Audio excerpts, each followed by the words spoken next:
And there's intimacy on the radio, and there's naturalness on the radio that can never be replicated on TV. The marvelous resurgence of radio as a political force in this country. News-related radio programming is evolving. There's a huge hole in our dialogue that can be filled by the synthesis of traditional radio and the freedom that comes from a live podcast. You're about to experience Cowboy State Politics live. Here we go.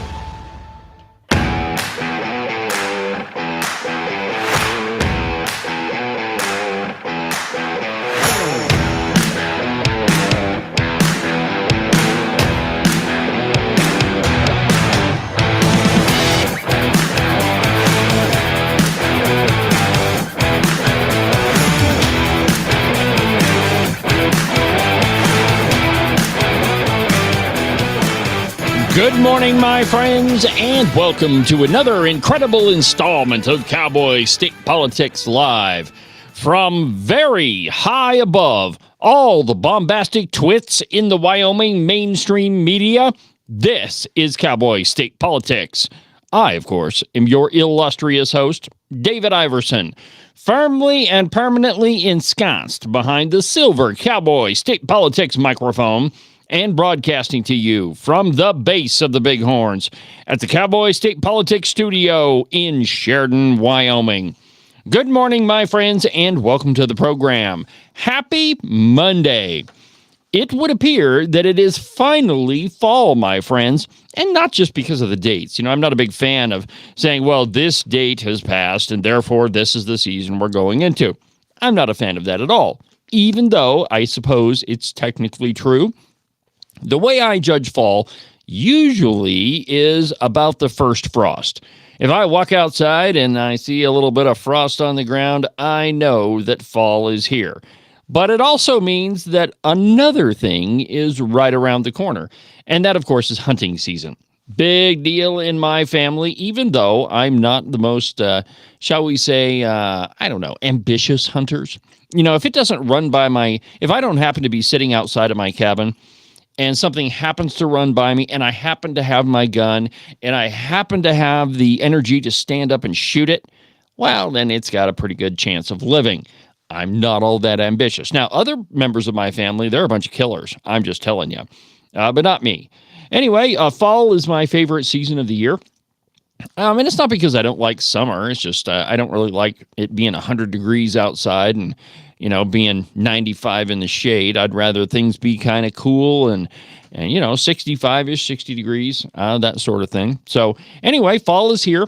And, you can tell by walking outside every morning, the temperature is starting to drop and, a little bit of frost on the ground.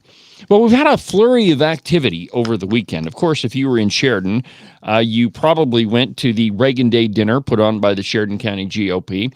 That was a fantastic affair. The guest keynote speaker was Colonel Allen West. He put on a heck of a show. I think he spoke for the better part of 30 minutes and then spent another 30 to 45 minutes answering questions from the crowd. It really was a well-run affair. Of course, the Independence Network did all the sound for the event. We had a little, hitch in our giddy-up to get going, a little bit of feedback going on. But that happens. Anytime you set up an event, you never know how things are going to work out when you fill the room with people. So anyway, we got her handled, and the rest of the event went off without a hitch. I'm pretty sure the Sheridan GOP made a bunch of money, so that's kind of the whole point of the deal. Everybody had a good time, and in fact, my in-laws were there, and that was the first GOP event I think that they've ever been to. And I talked with them the next day, and they said they really enjoyed themselves, and we're really glad they were able to come. So I'm sure that was the case for just about everybody there. Now, there were, as always there are, a lot of redcoats in attendance. You see, in Sheridan, and I'm sure this is the case in, other parts of the state, but the Sheridan Reagan Day dinner, that's a must-go for any Republican in the county. It doesn't matter if you're a redcoat or not. If you don't show up to the Reagan Day dinner, you have zero credibility. And there were redcoats there. Christy Antoinette Haswell was in attendance. Poison Barry Crago was there, or at least I was told he was there.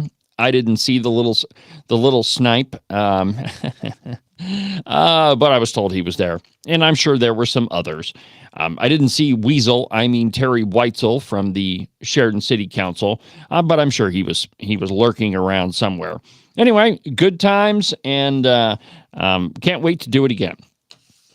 On today's program, we've got a number of things on the board. The first one, and our top story this morning, is we're going to talk about who is actually running the country. And it's far more terrifying than Joe Biden running the country, if you can believe that. But absolutely, it's a big shocker. And, you should be very, very scared. And then there's this great piece put out by Chris Bedford. And I think it appeared on The Blaze. But it's basically...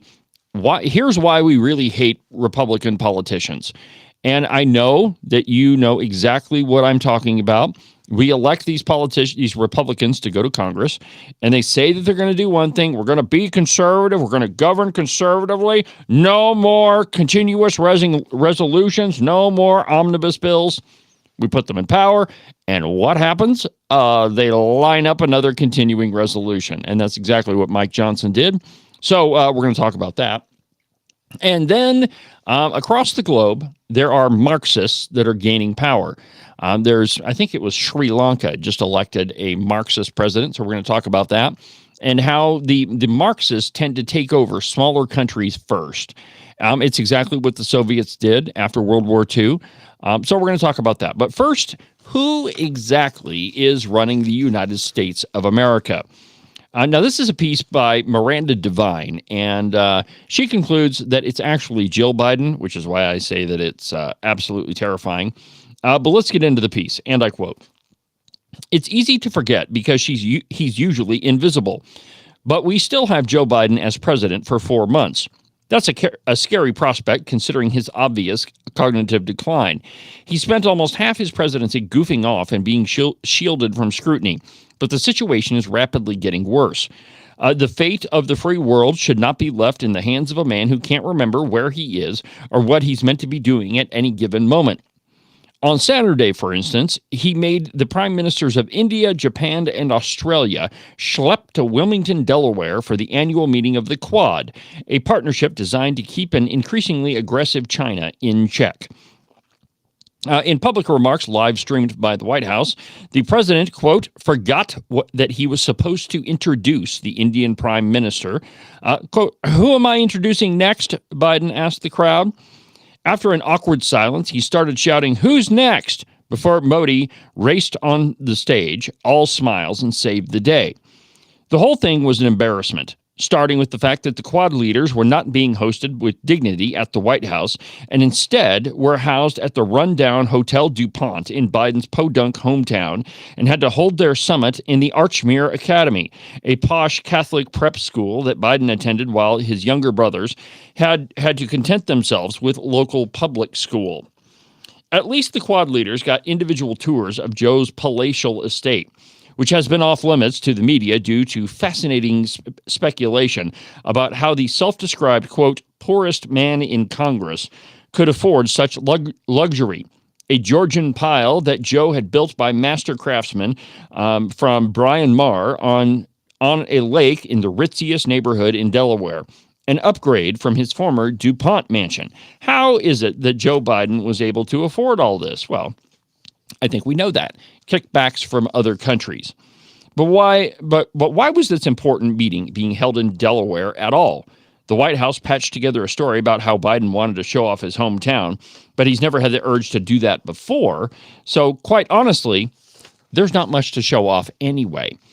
More likely it was that the White House was already booked out for the self-aggrandizement of the relentlessly ambitious First Lady. On Friday, Jill Biden was hosting a glitzy party for the cast of The West Wing. Saturday night was a pet project for the lifelong educator, that in scare quotes, on the South Lawn, hosting the first ever back-to-school night at the White House to celebrate the start of a new school year with educators, professionals, students, and families. No room at the White House for the leaders of 2 billion people to discuss how to combat Chinese aggression in the Indo-Pacific. So they trooped off to Wilmington. My point here, my friends, is that the important functions of government, that is, who is running the country, how we are dealing with other countries, what policy is going to be set moving forward, is not being made, first, in the places that it ought to be made, and second, by the person that ought to be making those policies, namely Joe Biden, who can't remember if he had pudding for lunch, where he's supposed to be, or whom he's supposed to be talking to. Rather, the country is being run by a group of people and another singular person. That is Jill Biden. Late last week, there was a press article that Jill Biden's name is on the front of all of the legislation folders that are delivered to the president. Usually, you have the president's signature on the front of it, in like gold leaf, but not in the Biden White House. You have Joe Biden's signature and Jill Biden's signature. Interestingly enough, it is Jill Biden, her signature, which is larger than the president's. Fascinating. The First Lady doesn't have any actual power in the White House, nor is she meant to. She just happens to be the wife of the president. And in America, it has been a very long time since we have had an utterly deranged person in the White House. Probably the latest and best example was Woodrow Wilson. He had a stroke, and his wife pretty much ran the country for 3 or 4 months while he was lying in bed. She didn't let people like his advisors go to see him. She would filter out what she called the more important things and only take those to the president's bedroom. Really, it was his wife that was running the country because Woodrow Wilson was out of his mind for most of it. Now, compare that to what we have right now. Joe Biden absolutely is out of his mind. You can watch any of his public appearances, and you'll come to the same conclusion, that the guy doesn't know where he is, he doesn't know what he's doing, and God help us if he gets his hands on the nuclear football, which, by the way, can't leave his side. So no matter if he was in Wilmington, Delaware, or if he was on a beach somewhere, or at the White House, the nuclear codes are still with him. Now, if Jill Biden really is the person that's in charge of the White House, that's an even more terrifying prospect, because it means that we have had a coup. Think about that, my friends, that the person we elected as president, rightly or wrongly, is not really in charge, and rather it is his wife.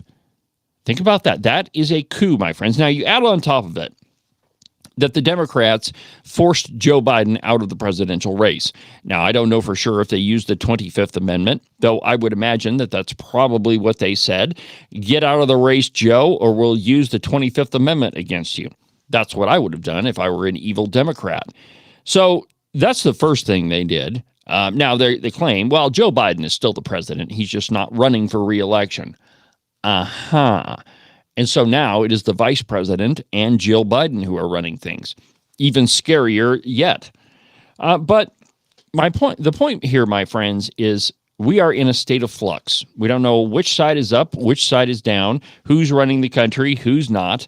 And there's major policies that have to be handled. There's perhaps a world war brewing in Ukraine. There's a giant war that's happening in Israel, and our president is missing in action, somewhere between the mental ward and his bedroom in the residence. This is a scary time for America, my friends, and usually the last 3 or 4 months of any presidency, or any politician's career, by the way, is the most dangerous because they don't have anything to lose. There's nothing to stop them from enacting all their policies. And just look here at home in Wyoming, what Governor Gordon has been up to. He can't run for re-election, and he saved his more radical policies for his second term, which he is trying to enact at a breakneck pace. It was just last week where he said he's sick and tired of hearing what he said at Harvard. Well, he said it. He's the one that said we're going to be net negative. And then after his election, well, he really got things in full swing. That's what happens with every administration, be it the governor or the president. The more radical stuff happens right towards the end. That's why you see presidents on their last day in office pardon a whole list of different people. And some of them are usually pretty controversial. What comes to my mind is the people that Bill Clinton and Barack Obama pardoned right up on their last day. Some of the more questionable ones, the ones without merit. But those actions are minor in comparison to what Jill Biden could do in the last few months of the Biden administration. And we're just going to have to keep our eyes peeled. There's no way that what they are doing is legal. There's no way that Jill Biden needs to be running cabinet meetings, which is another event that was reported on last week, that the president wasn't even there. It was Jill Biden running the cabinet meeting. Now, legally, Jill Biden doesn't have any authority whatsoever. And it doesn't matter if she can take whatever she wants to put through to the president and have him sign it, which she could undoubtedly do. That doesn't give her any legal claim to the presidency. So very, very scary times we live in, my friends. And, it's we all got to keep our eye on the ball and make sure that Kamala Harris doesn't win the election. Because if she does, it's going to be Biden like times 5, Biden cubed, Biden, to the fourth power, because there'll be nothing to stop the Democrats. Let's take a quick break, and then we'll come back.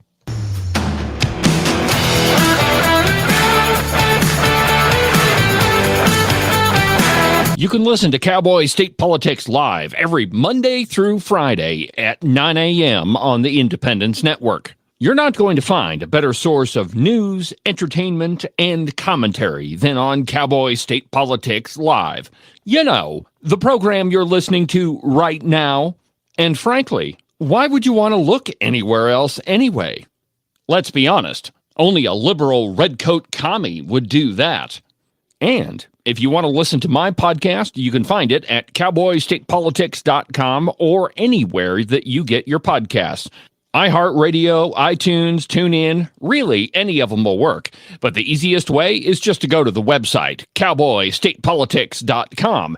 There you can find all of the shows, as well as any of the articles that I might bring up during the course of a program. If your name is Sleepy Joe Biden and you can't remember if you put socks on this morning or not, well, I can't really help you with that, but I can definitely tell you why you should have never ran for president of the United States. And now, back to the program.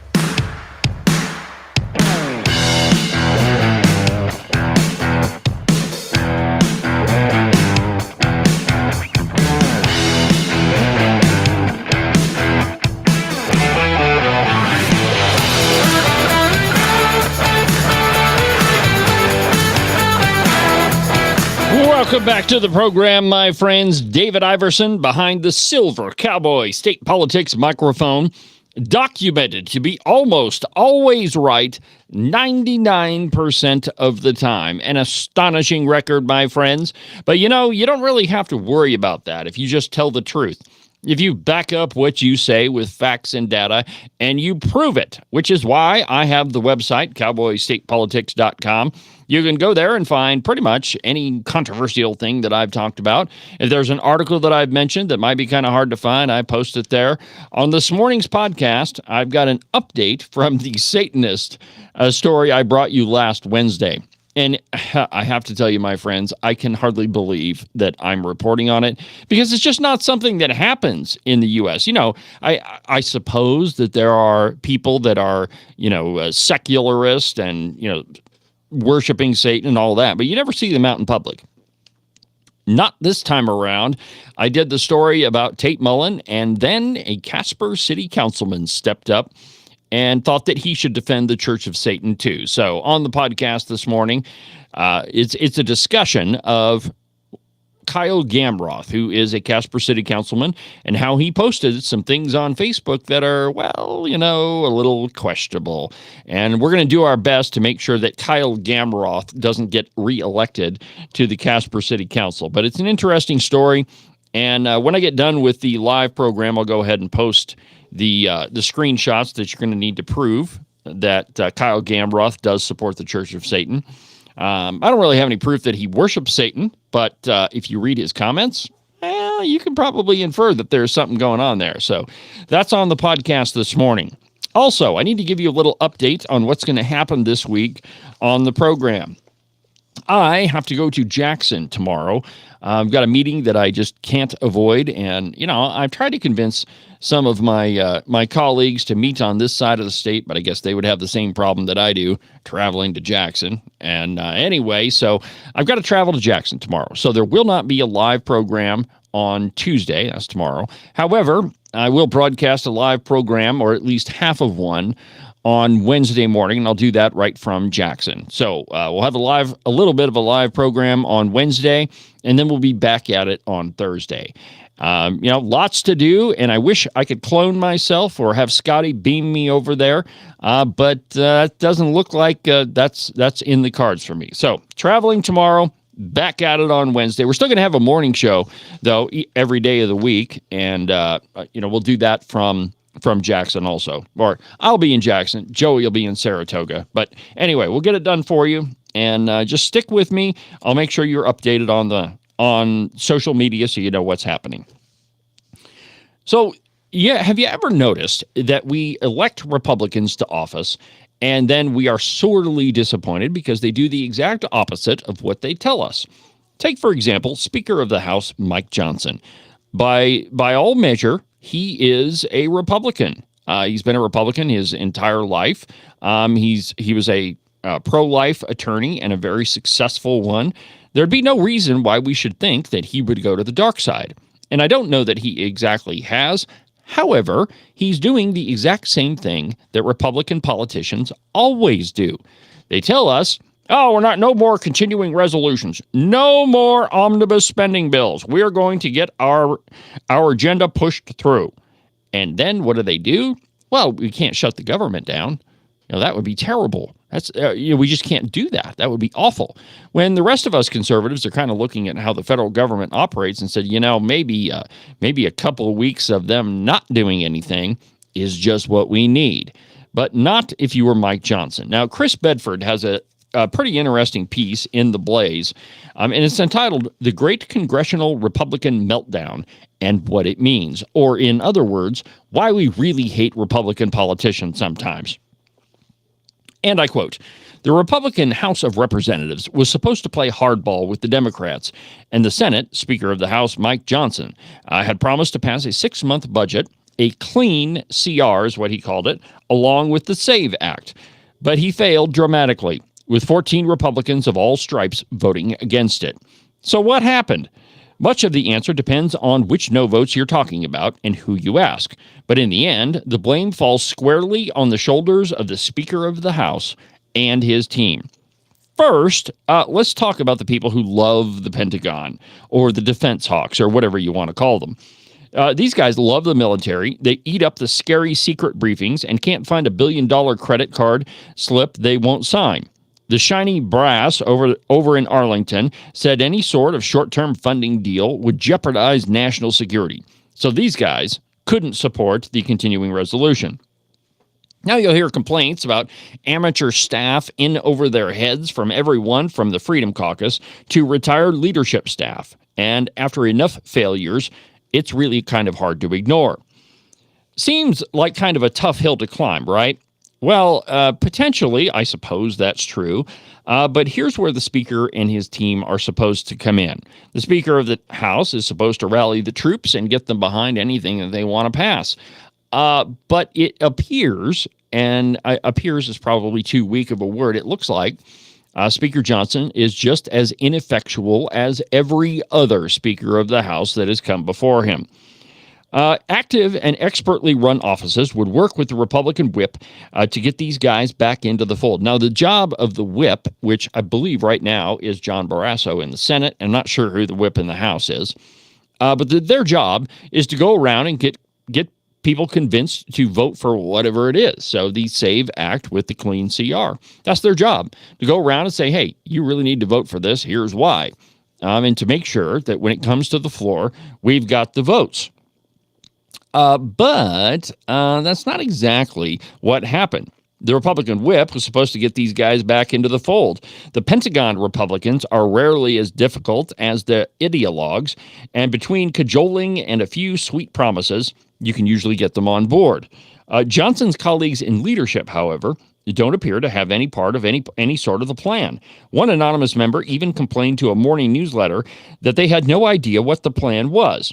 It's hard to really whip when you're not in the room where the decisions are made. If the decisions are being made in the whiskey glass and cigar smoke room, the troops don't have any idea where they're headed, which is the problem with a top-down organization that is not run by the floor. Typically speaking, the speaker and every other body, deliberative body, and it doesn't matter if it's the city council or it's the board of the dump or the county commissioners or the speaker of the house in the state. I mean, it doesn't really matter. The guy up front runs the meeting and kind of directs where the agenda is going. And it's his job to keep the troops in line. That really, if you had an effective speaker or chairman or mayor or whichever group you're part of, that person directs the show. They're the guys saying, no, guys, we're going to turn right up here. We don't turn left at Cowboy State Politics, by the way. So anyway, there are the 12-step dreamers, as Bedford calls them. These are the conservative Republicans who rightly long for the days of a proper 12-bill appropriations process and wrongly rage against the machine until those days return. Now, I say wrongly because last time Congress went through the proper appropriations process was in 1996. To put that in perspective, in 96, Maxwell Frost wasn't even born yet. That's a Democrat from Florida.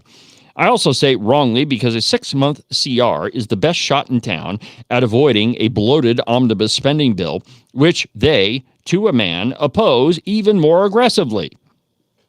Anyway, these guys outnumber the recalcitrant Pentagon boys and demand a process, and they're not going to vote for any darn CR.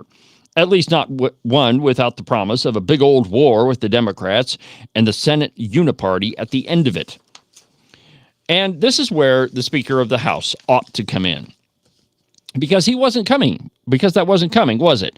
D.C. had reason to suspect Johnson wasn't going to fight to the mats, telling the Senate, quote, an omnibus has zero chance in my chamber, and it's a CR or a shutdown.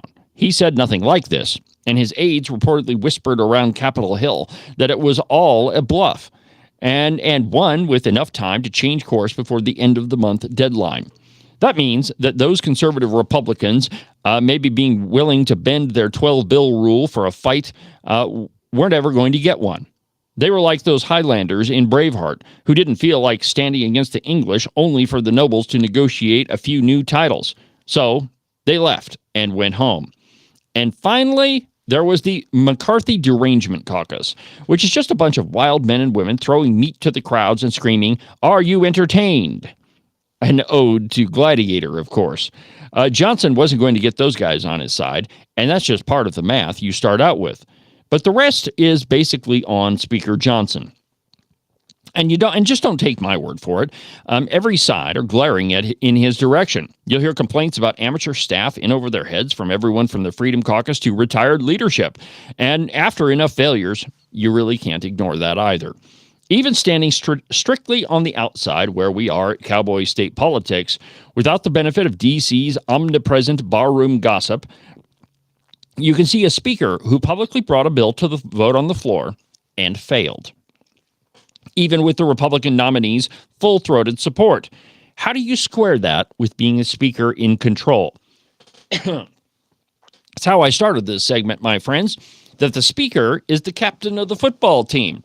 He's the catcher on the baseball diamond. I bet you guys didn't know that really it's the catcher that runs the show on a baseball diamond. But anyway, that's who the Speaker of the House is supposed to be. But he's not. In fact, he doesn't really have any control at all. First, a 3-month continuing resolution which ends in a funding fight in December when everybody wants to go home and no one wants to shut down the government. Then another bloated omnibus spending bill, courtesy of your friends in the grand old party. Merry Christmas. Maybe something will change, but I doubt it. And it's high time, my friends, that we send more people to Washington like Representative Harriet Hagman. Although I have heard her say, and even on this program, that, and it was a while ago, but she said that shutting down the government was a bad idea. I disagree. I think that we either do things right or we don't do them at all. That if the cost of getting things back on track is to shut the government down for a month, well, then so be it. The problem is, my friends, that the folks in Washington don't want to stop spending.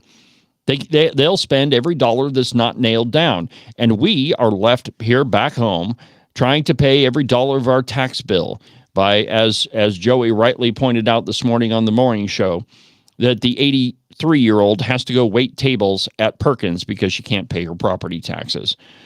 That's where we're at, my friends. They continually tax the bejesus out of us, and when we tell them to pull the reins back on the spending, that we've had enough of writing checks to the government, they continue to spend. And it's not just at the federal level, it's at the state level too. There have been numerous times I've been sitting in the gallery of the House of Representatives, and I've heard stupid things like, well, we have to take this money from the government because if we don't spend it, somebody else will. How about we just start with, no, we're not going to take your money. No, we're not going to spend it. And frankly, stop taxing us as much as you are. Stop stealing our money. The truth of the matter is, my friends, if the government were to stop or even curtail its spending and tax us less, they would take in more tax receipts than if they were trying to steal it directly from our pockets. That's absolutely an economic fact, and it's proven time again. The problem is we don't have politicians that have the wherewithal to do it. They certainly have the courage when they're standing on our front doorsteps, but when they get down to where the decisions matter, they don't do a darn thing about it. Such is the case with Republican politicians. It sounds good on the campaign trail when you're up in front of a whole group of people and you've got conservatives demanding that you act conservatively. But when it comes to actually fighting for it, it seems that Republican politicians always back down. That's exactly the opposite of the type of people we want in our legislature.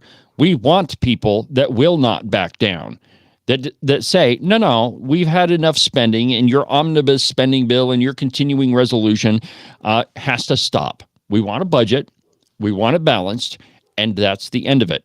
But until we send people of courage and commitment and conviction to our legislative bodies, be it the House or be it the state House or the state Senate or to Washington, D.C., we're not going to get that. And we're going to continue getting Republican politicians that none of us can really stand. More after the break. Pray help from above, because in the midnight hour, she's crying more. With a rebel yell, she's crying more.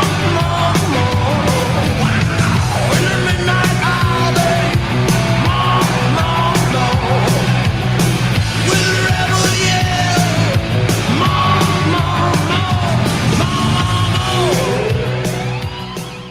It's spring in the Cowboy State, or as Albert Sommers likes to say, spring-ish. Time to get the motorcycle out of the garage, time to go up the mountain, time to get outside and tromp around. And when you're doing that, you still want to make sure that you take care of your feet. The best way that you can do that is order a pair of Kenai boot socks from the Buffalo Wool Company. I know, your mama always told you that wool socks are only to be worn during the winter. But times have changed, my friends. The Kenai boot socks from the Buffalo Wool Company will not only keep your feet nice and toasty warm, they'll keep them cool and dry in the summer. Trust me, these are the most incredible socks that you're ever going to put on your feet. To get you a pair, go to their website, thebuffalowoolco.com. You're definitely not going to be disappointed. Wyoming is one of the most sought-after places to live. There's a lot of people that want to move to our great state. And if you're thinking about selling your house to one of them, you need a real estate agent that you can trust. That agent is Rebecca Bextel at Compass Real Estate. She's lived in Jackson for almost 20 years and has her fingers on the pulse of the real estate market. Last year, she sold almost $25 million worth of property. So if you're thinking of buying or selling, give Rebecca a call. Her phone number is 307-699-3519. I've never felt the freedom like I do. I feel stronger every day, don't you? Well, I can show you how. A new day, a new way. Watch out, I'm only gonna get stronger. A new day, a new way. Watch out, I'm only gonna get stronger. A new day, a new way. Watch out, I'm only gonna get stronger. A new day, a new way. Watch out, I'm only gonna get stronger. I've never felt the freedom like I do. Watch out. Cowboy State Politics is only going to get stronger. The program is only going to continue to expand from every county in this state to every state in this nation. Cowboy State Politics. Welcome back to the program, my friends. David Iverson doing what I was born to do each and every day with talent given to me by God himself. You know, every time Rush would say those words, I would just think, man, you know what? He's kind of arrogant. But the truth is that you really should exercise the talents that you were given. You know, a lot of us don't really realize what those are until we actually try them. And it just so happens that I discovered mine a little bit later. I mean, I've always been good in front of people, and I've got the speech and debate trophies to prove it. But you know, a lot of times you don't figure out what you're supposed to be doing until way later on in life. So, you know, if you're the type of person that wants to run for office, right now you've kind of missed the deadline. However, what I would encourage you to do. And we just finished a segment talking about why we hate Republican politicians. And I want to use the term politician pejoratively because conservatives, real conservatives, at least at the very beginning, they don't fit into that politician mold. They go along to get along. Let's make a deal. Let's compromise our values so that we can get things done.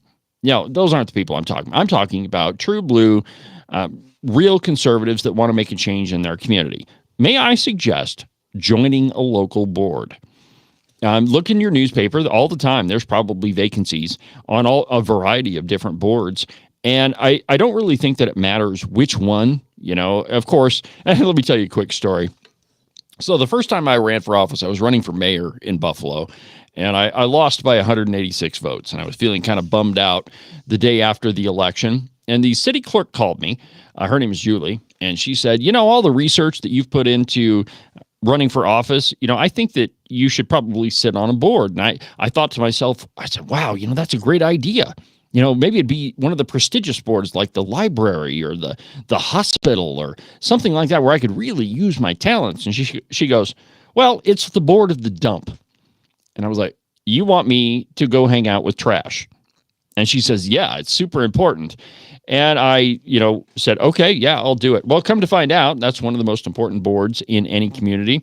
And I sat on there for 5 years, I think, 2 terms. And then I was appointed for another term. And then we moved to Sheridan because I decided to get married.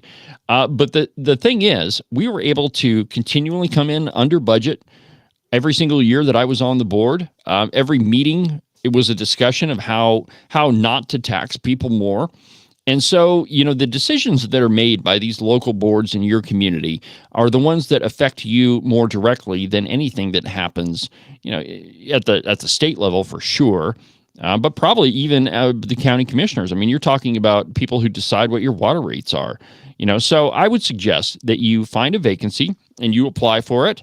And you try to get yourself put on one of these boards. You know, we need conservatives at every level. And if you've ever watched there's a great movie called The Rocky Mountain Heist. And then Michelle Malkin is the narrator of it. And it's the story of how the Democrats took over Colorado. When I went to college at Regis back in the 2000, 2001, Colorado was very red. It was a very Republican state. And, you know, in the span of 5 years, maybe a little bit longer, that state flipped to blue, and now it is unrecognizable. Well, the way that Pat Stryker and her rich friends did it is they got all of their people put on a variety of different boards. They didn't care if it was the park board or the board of the dump or the board of the cat shelter. They didn't really care. Just a board, any board will do. And any chance that you get to sit on any one of those is going to make a difference. Well, in the case of Colorado, I'm kind of skipping ahead here.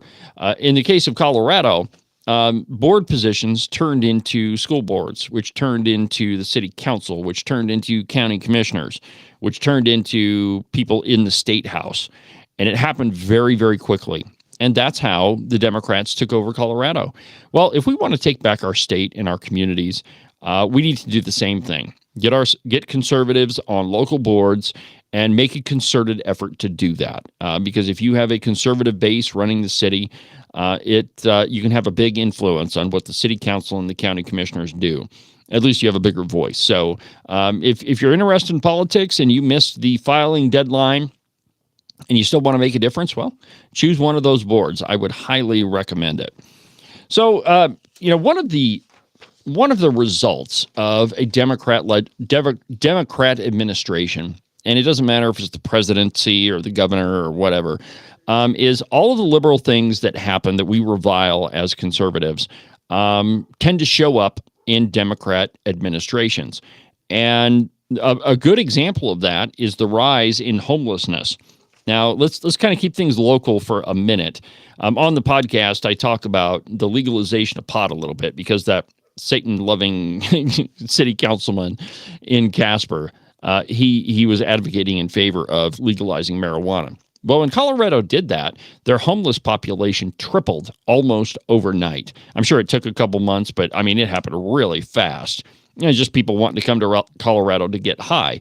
Well, it's not that the politicians in the Colorado State House set out to create vast homelessness. Maybe they did, but I think that their main objective was to legalize pot, and they didn't realize the other ancillary impacts of that policy. Well, so here's a piece from let's see, I believe this one is from the New York Post, but it's entitled, U.S. Homelessness Explodes After Hitting Record Last Year as Migrants Flood the Streets. Quote, illegal migrants flooding the U.S. are contributing to what could be the highest number of homelessness in the country since the data was first recorded, with cities draining their coffers to fund shelters. At least 550,000 people were reported homeless in January, the same amount the U.S. notched as the highest number ever in border crossings, according to analysis by the Wall Street Journal.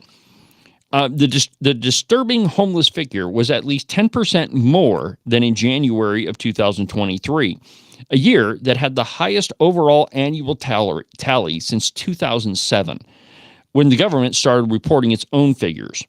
This past January's tally was presumably end up even higher, since not every city, including the Big Apple, which has a significant homeless problem on its own, has reported the data to the government yet. Given this trend, the country is on track to surpass 2023's overall dismal historic U.S. homeless figure of 653,000 people. That's over 500,000 people that are living on the streets, my friends. And that contributes to high crime, and the high levels of drug use, higher levels of prostitution, and it just continues. The more people you have living homeless, the more they have to resort to baser forms of income, drug distribution, prostitution, you name it. There are impacts all along the line just from that one policy decision to allow millions of people across our southern border. The hordes of homeless have swelled along with the record number of migrants. They're illegal immigrants. They're not migrants. Illegally crossing the border and then claiming asylum and being bussed into cities like New York, Chicago, Boston, and Denver, straining public coffers and bringing crime and gang violence to the streets. Now, it was just last week, or actually they've been reporting on it for a couple of weeks, but the Venezuelan gangs that have taken over entire apartment complexes in Colorado. So it's not the city, it's not the police that are in charge of any of these apartment buildings anymore. It's Venezuelan gangs. And that comes with the policy of allowing migrants into the country. Reports from Massachusetts revealed that migrants accounted for almost half of more than the 7,000 families in the state's family shelters in January. So half of the people that are homeless in Massachusetts are illegal immigrants. The state expects to spend more than $1 billion housing migrants this fiscal year, the Journal reported. Now, put that in Wyoming terms for just a second. The budget last year, coming out of the budget session, was $11.5 billion. Now, Massachusetts, of course, they have a higher population than Wyoming, but I just want to put the numbers in perspective for you. So Massachusetts is going to spend $1 billion just on housing migrants. That's a little bit less than 10% of the overall budget of the state of Wyoming. That's a huge number, my friends, and all of it is just going to something that could have been prevented from the very beginning. That is, not enacting a policy where you pretty much open up our borders and let any Tom, Dick, and Harry and terrorist come across. But see, my point here is that liberal policies from the very top end up having deleterious effects down at the bottom. High homelessness, high prostitution, high crime, all of those things are evidenced in the cities where the Biden administration has been busing migrants into them. And again, the only way that you stop that is by electing people that will do the right thing, that will enact the right policies, and that will say that, we probably should start enforcing the law. That's why the laws are there to begin with. And don't think that Wyoming is immune from all of this. There have been reports across the state of different people, different buses of migrants showing up. And of course, it's hard to tell. And this is the problem that I've run into in investigating this, that it's really hard to tell if somebody is illegal or not. I mean, you just don't know. But it kind of stands to reason that if you walk up to them in Walmart and they can't speak a lick of English, and they're in the middle of Wyoming, well, how did they get there? Well, there's a good chance that they were bussed here, because we know that's been happening in other states. So to assume it wouldn't happen in Wyoming is just absolute lunacy. Let's see here. We've got about 14 minutes left, so let's go ahead and take our last break. And then we're going to talk about the Biden and Harris legacy. What exactly is that going to look like? How is our country going to look after this next election? Big question, because depending on who wins, you're going to have a very different way of managing things in the next 4 years. So we'll do that after the break. But first, an absolutely outrageous profit timeout. Whoops, that's not the right one. But hit the wrong button there. Live radio, you got to love it. Here we go. Let's try this one. There we go.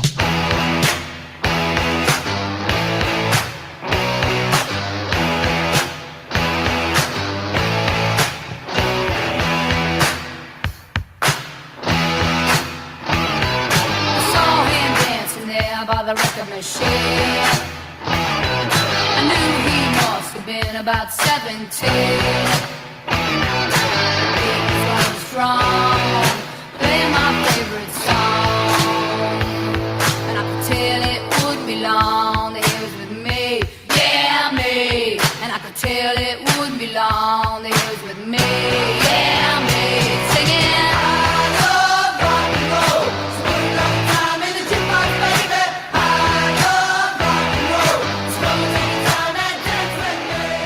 You are listening to Cowboy State Politics Live on the Independence Network. You're not going to find a selection of better news, entertainment, and commentary than right here on the Independence Network, with great voices like Joey Carenti from Just Blame Joey, Ken Pendergraft from The Ramble-Roon, Tom Kelly from Wide Right Turn, and the lovely Christine from The Hair Affair. And of course, my program, Cowboy State Politics, Wyoming's most listened to political program. Also, don't forget to check out the articles section at the website, independencenetwork.us. It's loaded with op-eds, commentary, and news from all around the Cowboy State. You can listen to the Cowboy State Politics podcast anywhere that you get your podcasts. iHeartRadio, iTunes, TuneIn, really any of them will work. But the easiest place is just to go to the website, cowboystatepolitics.com. There you can find all of the shows, as well as any of the articles that I might bring up during the course of a program. That way, if your name is Joe Biden and you can't remember if you had your pudding today, well, I probably can't help you with that, but I can definitely tell you why you should have never ran for president. And now, back to our program.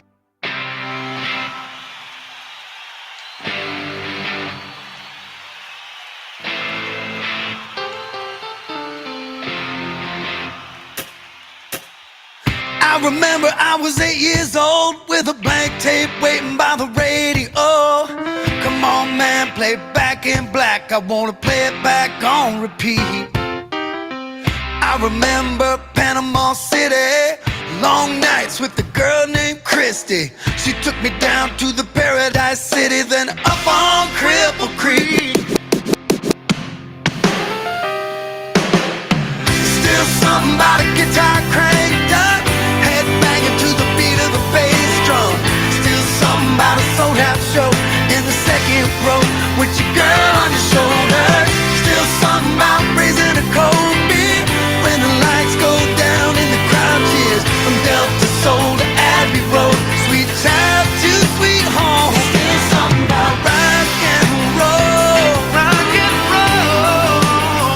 Still something about rock and Welcome back to the program, my friends. David Iverson behind the silver Cowboy state politics microphone.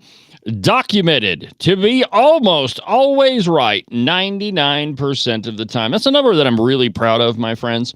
And it's done simply. All you got to do is tell the truth. And you know, it's amazing. Like all of the over 700 episodes I've done on the program, it almost never happens that the mainstream media fact checks this program because they can't, because the proof is already there and all you got to do is read it for yourself.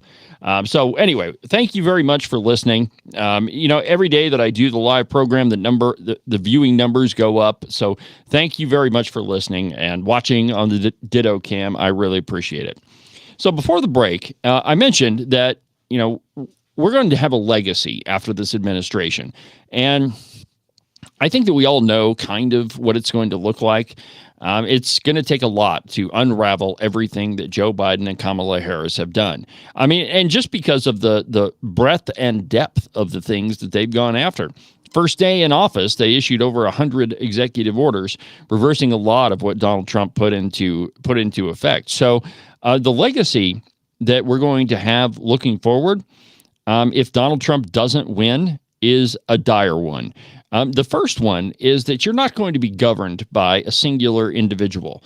Gone will be the days of the boss at the top saying, nope, this is what we're doing. This is the way we're going to handle things. That's going to come to an end. And the reason we know that is it's already happening. We began the program talking about how Joe Biden is not in control. And I mean, honestly, when he says stuff like this, through an international effort to pressure. Yeah, is the guy really in control? I mean, that's what he sounds like most of the time. And I mean, I read you a story about how he hosted world leaders, and he didn't even know who he was introducing next. So he's definitely not in control. Now, the lady, excuse me, I use the term lady too loosely here. Kamala Harris, she's campaigning for president. Now, this is what she sounds like most of the time.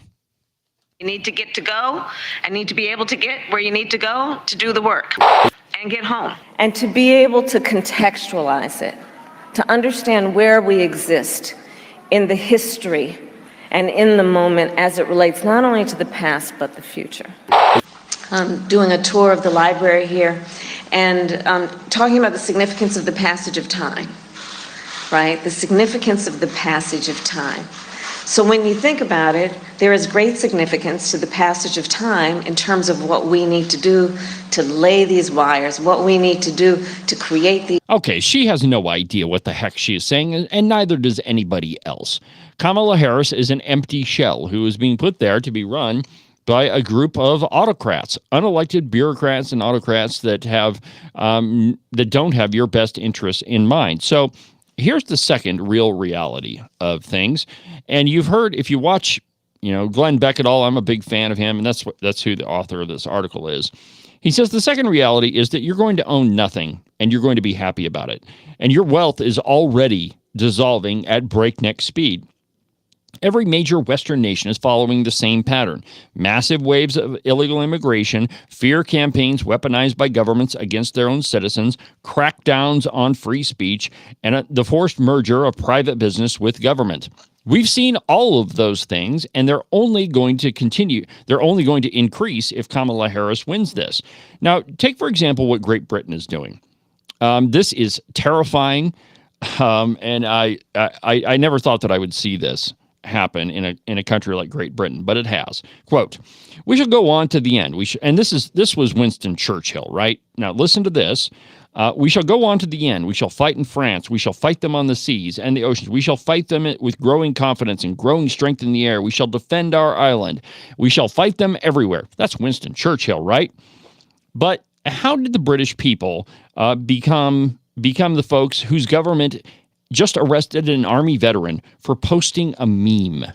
That's right. They have laws against posting mean tweets and mean memes. You can go to prison for posting the wrong thing and insulting people. Now, how does that happen? And how does a country get to that point? Well, it all begins when a country isn't led by an independent person anymore, when it's led by a bureaucracy.